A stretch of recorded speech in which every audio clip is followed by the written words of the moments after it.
আমরা আজ ক্লাস 10 একটি নতুন টপিক করব, সেটি হলো ইলেকট্রিক পোটেনশিয়াল।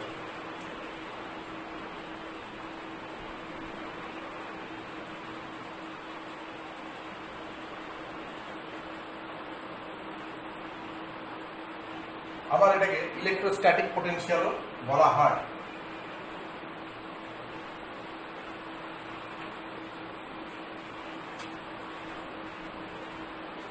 অর্থাৎ তড়িৎ বিভব।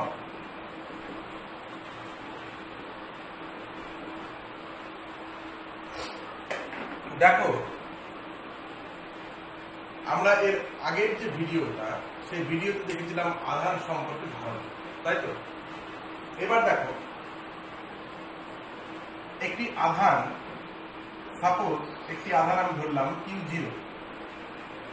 এই আধানের চারপাশে একটা নির্দিষ্ট একটা অঞ্চল রয়েছে, যে অঞ্চলের মধ্যে যদি বাইরে থেকে কোনো একটি আধানকে আমি যদি নিয়ে আসি, তাহলে যে আধানটি নিয়ে আসবো সে কিনা কি করবে, একটা বল অনুভব করবে।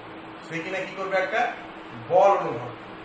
তাহলে আমি বললাম যে এই একটি আধান রয়েছে, তাহলে এই আধানের চারপাশে একটি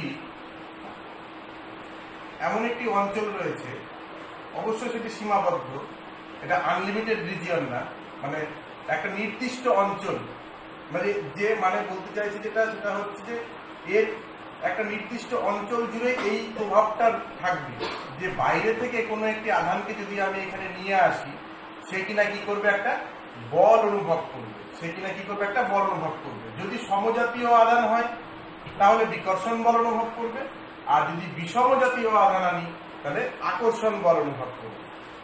তাহলে এই যে অঞ্চল, যে অঞ্চলের মধ্যে বাইরে থেকে কোনো আধান আনলে পারে বল অনুভব করে, এই অঞ্চলটিকে আমরা বলবো এই আধানটি Q0 আধানটির তড়িৎ ক্ষেত্র। কি বলবো? Q0 আধানটির তড়িৎ ক্ষেত্র। তাহলে তড়িৎ ক্ষেত্র কি জিনিস? তাহলে প্রত্যেকটি আধানেরই নিজস্ব কিন্তু একটি তড়িৎ ক্ষেত্র রয়েছে। তাহলে তড়িৎ ক্ষেত্রেরটা হচ্ছে কি জিনিস? যে তড়িৎ ক্ষেত্র একটা এমন একটা অঞ্চল, কোনো একটি আধানের একটি নির্দিষ্ট একটি এমন অঞ্চল, একটি সীমাবদ্ধ অঞ্চল, যে অঞ্চলের মধ্যে বাইরে থেকে কোনো একটি বস্তুকে আনলে পারে, অর্থাৎ কেমন বস্তু? আহিত বস্তুকে যদি আমি আনি, তাহলে সেই বস্তুটি কি করবে, একটি বল অনুভব করবে। সেই বস্তুটি কি করবে, একটি বল অনুভব করবে। যে অঞ্চলের মধ্যে নিয়ে আসবো সেই অঞ্চলটাকে আমরা কি বলবো? তড়িৎ ক্ষেত্র। বোঝা গেল? এইবার বাইরে থেকে আমি কি বললাম, একটি আধানকে আমি এখানে নিয়ে আসলাম। সাপোজ ধরলাম যে কিউ আধানকে আমি এখান থেকে এখানে আনতে চাইছি।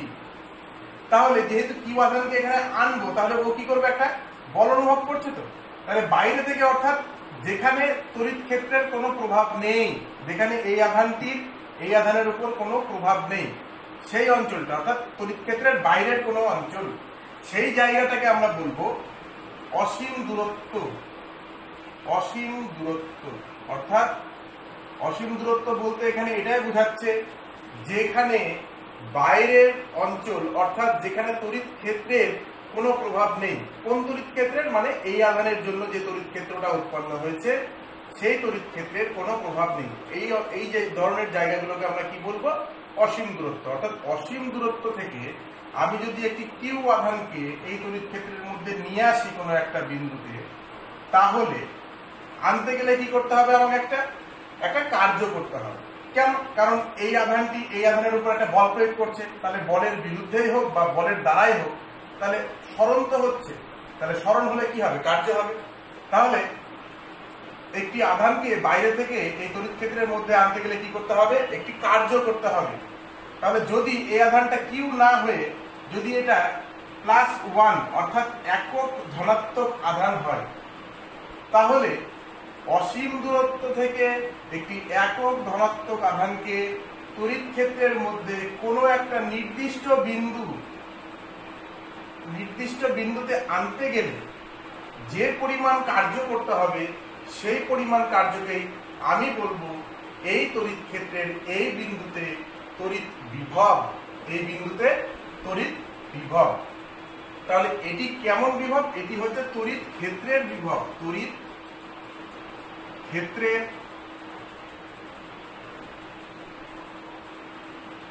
ওই পি বিন্দুতে বিভব। তড়িৎ বিভব দূরত্বের উপর নির্ভর করে, অর্থাৎ টেস্ট চার্জ যেটা আছে Q0 থেকে যতটা দূরত্ব বাড়বে তড়িৎ বিভব তত আস্তে আস্তে কম হয়, যত কাছে থাকে তড়িৎ বিভব তত বাড়ে। সেটা আমরা যখন আরো হাই ডিসকাশনে যাব তখন সেই জিনিসটা আরো ক্লিয়ার হবে আমাদের। তো আপাতত আমাদের এটুকু জানলে চলবে যে তড়িৎ বিভব সবসময় টেস্ট চার্জের দূরত্বের উপর নির্ভর করে। ওই জন্য আমি এই কথাটি লিখলাম একটি নির্দিষ্ট বিন্দু, অর্থাৎ পি বিন্দু, কারণ পি বিন্দুতে তড়িৎ বিভব একরকম, এইখানে যদি আনি তার জন্য তড়িৎ বিভব একরকম। অর্থাৎ অসীম দূরত্ব থেকে তড়িৎ ক্ষেত্রের মধ্যে বিভিন্ন জায়গায় আনতে গেলে বিভিন্ন রকম কৃতকার্য করতে হবে। বোঝা গেল কথা? তাহলে আমি এই ধনাত্মক আধানকে যদি পি বিন্দুতে না নিয়ে এসে যদি আমি আরেকটা বিন্দু কিউ বিন্দুতে নিয়ে আসি তাহলে আরেক ধরনের কৃতকার্য করতে হবে।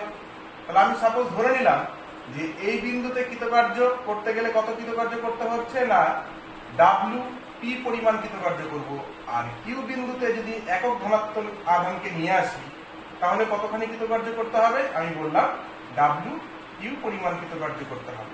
পরিষ্কার কথা বোঝা গেল? এই W P naught is equals to W Q, অর্থাৎ তড়িৎ ক্ষেত্রের বিভিন্ন বিন্দুতে একটি একক ধনাত্মক আধানকে আনতে গেলে কৃতকার্যের পরিমাণ কখনোই একরকম হবে না, এগুলো কি হবে? ভিন্ন ভিন্ন হবে।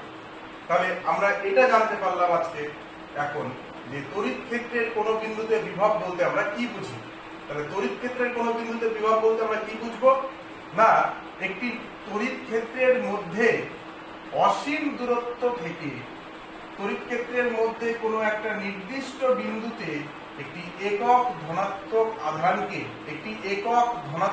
আধানকে ওই বিন্দুতে আনতে যে পরিমাণ কৃতকার্য করতে হবে সেই পরিমাণ কৃতকার্যকেই আমরা এই তড়িৎ ক্ষেত্রের এই বিন্দুতে তড়িৎ বিভব বলবো। বোঝা গেল সবার?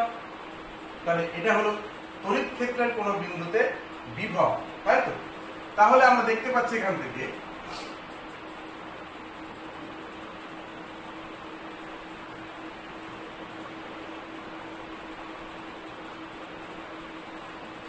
আমরা ধরলাম এখন আমরা ধরি যে অসীম দূরত্ব থেকে কিউ পরিমাণ আধানকে অসীম দূরত্ব থেকে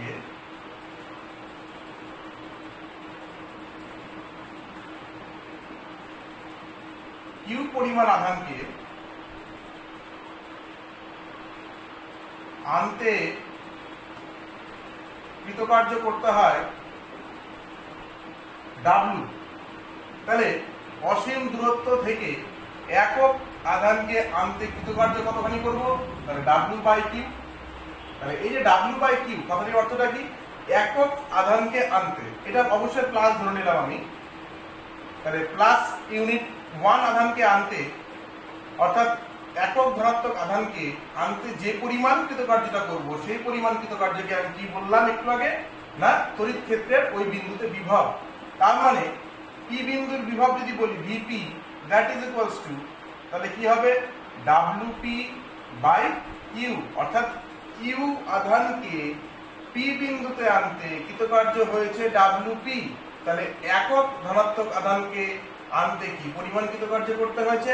ডাব্লিউপি বাই কিউ। এই রাশিমালাকে আমরা বলবো তড়িৎ ক্ষেত্রের পি বিন্দুতে বিভব। তড়িৎ বিভবকে আমরা কি দিয়ে প্রকাশ করি? ভি দিয়ে প্রকাশ করি। কি দিয়ে প্রকাশ করব? ভি দিয়ে প্রকাশ করব। পরিষ্কার? তাহলে তড়িৎ বিভব একটি ভৌত রাশি, তড়িৎ বিভবকে পরিমাপ করা যায়। তাহলে তড়িৎ বিভবকে যদি পরিমাপ করা যায় তাহলে এটি একটি ভৌত রাশি। তাহলে ভৌত রাশি হলে দেখতে হবে এটি স্কেলার রাশি না ভেক্টর রাশি? এটি একটি স্কেলার রাশি। তড়িৎ বিভব একটি কি ধরনের রাশি? স্কেলার রাশি। তাহলে তড়িৎ বিভব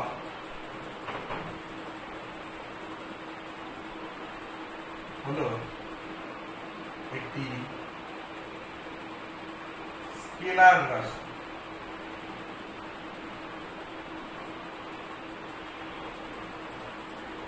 তড়িৎ বিভব হলো একটি স্কেলার রাশি। তাহলে স্কেলার রাশি, তাহলে এর মাত্রা কি? তাহলে dimension of V that is equals to dimension of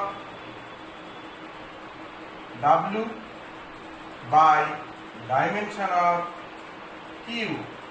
তাহলে কৃতকার্য ডাইমেনশন কি হয়? আমরা সবাই জানি কৃতকার্য dimension m l square t to the power -2, আর কিউর ডাইমেনশন আগের দিনই দেখেছি I ইনটু t, তাই তো? তাহলে আমরা কি পাচ্ছি? m l square t to the power -3 I inverse, অর্থাৎ বিভবের ডাইমেনশন মাত্রা কি হলো? m l to the power 2 t to the power -3 আর I to the power inverse, অর্থাৎ I টু দি পাওয়ার -1। তাহলে তড়িৎ বিভবের মাত্রা হলো এটি। এইবার তড়িৎ বিভবের তাহলে আমরা এককটা দেখি। আমরা তো জানি দুটো পদ্ধতি, একটা হচ্ছে সিজিএস পদ্ধতি, একটা এসআই পদ্ধতি। তাহলে এসআই পদ্ধতিতে আগে দেখবো আমরা তড়িৎ বিভবের একক। তাহলে আমরা এখানে দেখতেই পাচ্ছি যে বিভব মানে হচ্ছে কৃতকার্য বাই আধান, অর্থাৎ কিউ আধানকে আনতে সম্পাদিত কৃতকার্য বাই সেই কিউ আধান। তাহলে এসআই পদ্ধতিতে যদি আমি একক দেখতে চাই তাহলে কি হবে? তাহলে এসআই পদ্ধতিতে ডাব্লিউ অর্থাৎ কৃতকার্যের একক কি? জুল, আর আধানের একক কি? কুলম্ব। তাহলে জুল পার কুলম্ব এটাকে আমরা বলি কি? ভোল্ট। তাহলে জুল পার কুলম্ব এর রাশিমালাকে কি বলা হয়? ভোল্ট। বা তাহলে বিভবের এসআই একক কত? ভোল্ট, তাই তো? বা একে বলা হয় জুল পার কুলম্ব, এই কথাটিও বলা হয়। যখনই দেখবে তোমরা জুল পার কুলম্ব কোনো কিছু একক, তার মানে তোমরা বুঝে যাবে যে সেটি বিভবের একক, সেটি বিভবের একক। আর এসআই সিজিএস পদ্ধতিতে এর একক কি? সিজিএস পদ্ধতিতে এর একক হচ্ছে ইএসইউ বা ইলেকট্রোস্ট্যাটিক ইউনিট। এটা হচ্ছে সিজিএস পদ্ধতিতে বিভবের একক। তাহলে এসআই পদ্ধতি আর সিজিএস পদ্ধতি অর্থাৎ ভোল্ট আর ইউএস এর মধ্যে সম্পর্ক কি? 1 ভোল্ট সমান সমান 1/300 ESU, অর্থাৎ 1 ভোল্ট সমান সমান 1/300 ESU। পরিষ্কার? তাহলে আমরা কিন্তু বিভবের এসআই এর একক দেখলাম, বিভবের সিজিএস একক দেখলাম, এবং এসআই ও সিজিএস ইউনিটের মধ্যে সম্পর্কটিও কিন্তু আমরা দেখলাম। এইবার আমরা আরেকবার একটু রিভিউ করে নিই। তাহলে কি দেখলাম? না, দেখলাম যে একটি আধানের, স্থির আধানের চারপাশে একটি স্থির তড়িৎ ক্ষেত্র রয়েছে, তাই তো? সেই স্থির তড়িৎ ক্ষেত্রের মধ্যে বাইরে থেকে কোনো আধানকে যদি আমি আনি তাহলে সেটি কি করবে? একটি বল অনুভব করবে। ক্লিয়ার? তাহলে ওই আধানকে যদি বল অনুভব করে তাহলে বাইরে থেকে অর্থাৎ অসীম দূরত্ব থেকে যদি আমি আধানকে নিয়ে আসি তাহলে আধানকে একটি কার্য করতে হবে। তাহলে একটি একক ধনাত্মক আধানকে অসীম দূরত্ব থেকে তড়িৎ ক্ষেত্রের মধ্যে কোনো একটা নির্দিষ্ট বিন্দুতে আনতে যে পরিমাণ কৃতকার্য করতে হবে সেই পরিমাণ কৃতকার্যকে আমরা বলবো ওই তড়িৎ ক্ষেত্রের তড়িৎ বিভব, ওই বিন্দুতে। পরিষ্কার? তাহলে আমরা ধরে নিলাম যে অসীম দূরত্ব থেকে কিউ আধানকে আনতে কৃতকার্য ডাব্লিউ। তাহলে অসীম দূরত্ব থেকে একক ধনাত্মক আধানকে আনতে কৃতকার্য কতখানি? ডাব্লিউ বাই কিউ, তাই তো? তাহলে এই একক ধনাত্মক আধানকে আনতে যে কৃতকার্য, তাহলে সেটাকে আমরা কি বলেছি? বিভব বলেছি। তাহলে বিভব সমান সমান ডাব্লিউ বাই কিউ আমরা লিখতেই পারি, তাই তো? তাহলে বিভবটাকে কি করব? মাপতে পারবো। কেন? কারণ কৃতকার্য এটা মাপা যায়, আধান এটিও মাপা যায়, তাহলে অবশ্যই তাহলে ভিপিও কি হবে? ভিও কি হবে? মাপা যাবে। তাহলে তড়িৎ বিভব কি ধরনের রাশি? একটি ভৌত রাশি। তাহলে কেমন ভৌত রাশি? স্কেলার রাশি না ভেক্টর রাশি? খালি স্কেলার রাশি। তড়িৎ বিভব একটি স্কেলার রাশি। তাহলে এবার আমরা দেখব তড়িৎ বিভবের তাহলে কি মাত্রা। তাহলে তড়িৎ বিভবের মাত্রা অর্থাৎ কার্যের মাত্রা ডিভাইডেড বাই আধানের মাত্রা। তাহলে কার্যের মাত্রা কত, m l to the power 2 t to the power -2, আর আধানের মাত্রা কত, I ইনটু t। তাহলে তড়িৎ বিভবের তাহলে মাত্রা দাঁড়ালো কত, m l square t to the power -3 I। বেশ, তাহলে এবার বিভবের একক কি। তাহলে বিভব আমরা জানি, বিভবের এই সম্পর্কটা কিন্তু অবশ্যই মনে রাখবে, এটি কিন্তু অঙ্কের ক্ষেত্রে প্রচন্ড কাজে লাগবে। V important, very very important সম্পর্ক। V equals to W by Q. তাহলে আমরা এখানে দেখলাম তাহলে এসআই পদ্ধতির একক কি, তাহলে কার্যের একক বাই আধানের একক। তাহলে joule per coulomb, joule per কুলমকে এক কথায় কি বলা হয়, ভোল্ট। এই ভোল্ট হলো এসআই পদ্ধতিতে বিভবের একক। একে কিন্তু আবার কি বলা হয়, তড়িৎ বিভবের ব্যবহারিক একক কিন্তু বলা হয়, তড়িৎ বিভবের ব্যবহারিক একক কিন্তু বলা হয়। আর সিজিএস পদ্ধতিতে তড়িৎ বিভবের একক কি, ইএসইউ বা ইলেকট্রোস্ট্যাটিক ইউনিট। পরিষ্কার। এই ভোল্ট আর ইএসইউ এর সম্পর্ক কি, 1 ভোল্ট সমান 1/300 ইএসইউ। তাহলে এটি গেল আমাদের তড়িৎ ক্ষেত্রের মধ্যে বিভব। এবার আমরা দেখব আরেকটা জিনিস, সেটা হচ্ছে পরিবাহীর বিভব।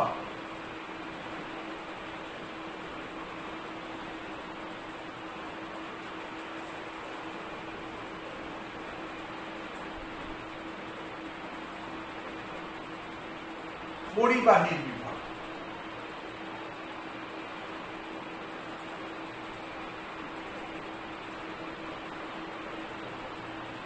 তাহলে পরিবাহীর বিভব কি, একদম একই কনসেপ্ট, খালি ওটা তড়িৎ ক্ষেত্র ছিল, এটি তড়িৎ পরিবাহী। তড়িৎ পরিবাহী কাকে বলে, যারা তড়িৎ পরিবহন করতে পারে তাদেরকে আমরা কি বলবো, তড়িৎ পরিবাহী। যেরকম যে কোনো মেটাল এবং অধাতুর মধ্যে আমরা কি জানি, গ্রাফাইট তড়িৎ পরিবাহী, তাই তো। চলতড়িৎ, স্থির তড়িৎ, ব্যাটারিতে গ্রাফাইট থাকে, আমরা দেখেছি সবাই। আচ্ছা, এছাড়া কি আমরা জানি যে পরিবাহী সাধারণত কি হয়, মেটাল অর্থাৎ শক্ত হয়, তাই তো। কিন্তু নন মেটাল মেটালিক, কিন্তু তরল পদার্থ কি, পারদ। পরিষ্কার। তাহলে পরিবাহী বিভব বলতে আমরা কি বুঝবো, ধরো আমি একটি তামার টুকরো নিলাম, তাহলে তামার টুকরোটি কি পরিবাহী, কিন্তু সেটি কি আহিত হয়েছে, এখনো কিন্তু আহিত। তাহলে আমরা আহিত কি করে করি, আমরা আগের দিন দেখেছি যে একটা পরিবাহীতে বা একটা পরিবাহী পদার্থকে যদি আমি বাইরে থেকে আধান দিই, তাহলে আমি একটা পরিবাহী নিলাম, তাহলে এই পরিবাহীতে যদি আমি আধান দিই তাহলে কি হয়ে গেল, সেটি আহিত পরিবাহী। তাহলে সেটি কি হয়ে গেল, আহিত পরিবাহী, তাই তো। যদি বাইরে থেকে আমি এখানে আধান দিই তাহলে কি হয়ে গেল, এটি আহিত পরিবাহী।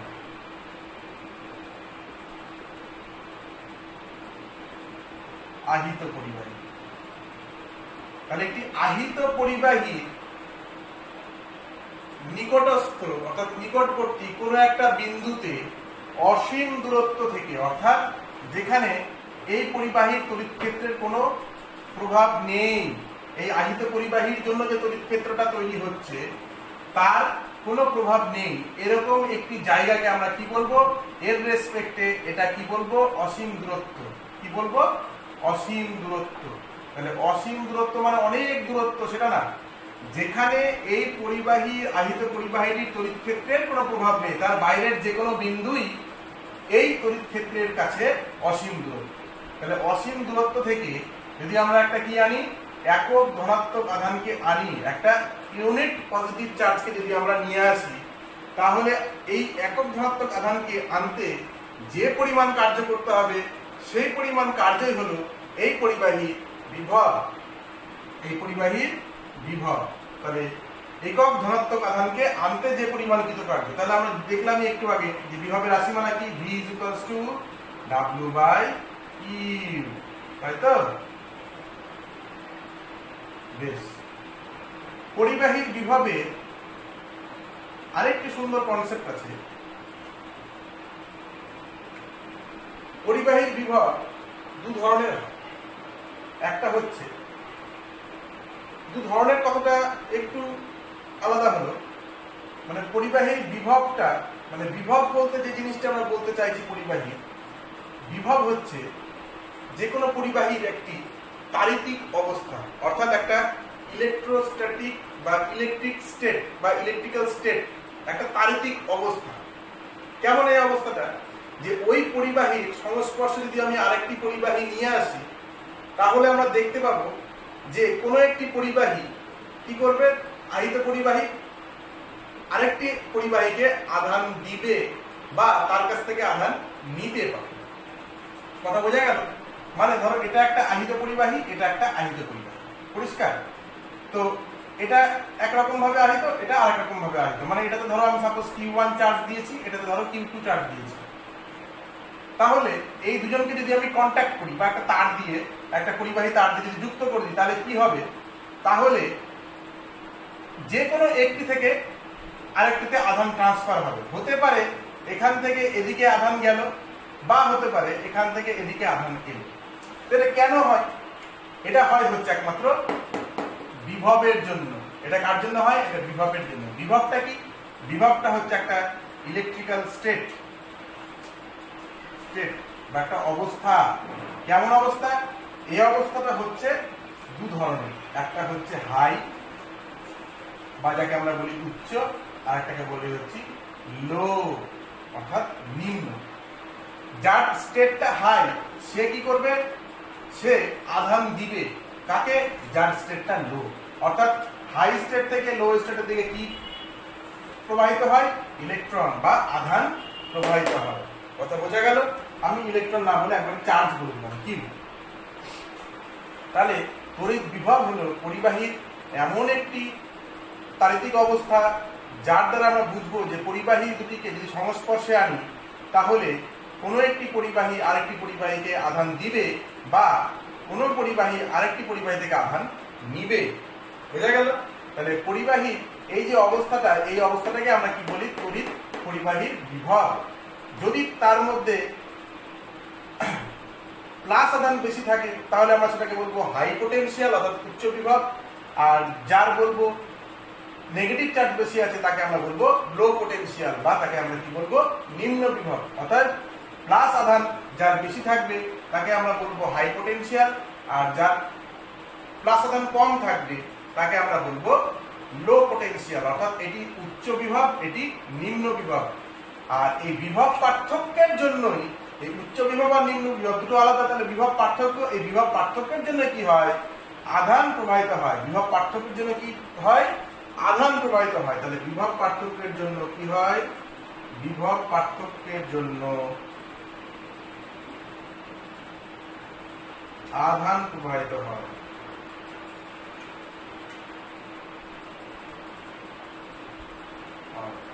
কোথা থেকে কোথায় আধান প্রবাহিত হয়? হাই পোটেনশিয়াল থেকে লো পোটেনশিয়ালের দিকে, অর্থাৎ উচ্চ বিভব থেকে নিম্ন বিভবের দিকে প্রবাহিত হয়। বোঝা গেল? এই ছিল আমাদের আজকের টপিক, পরিবাহীর বিভব এবং তড়িৎ ক্ষেত্রের বিভব। Thank you.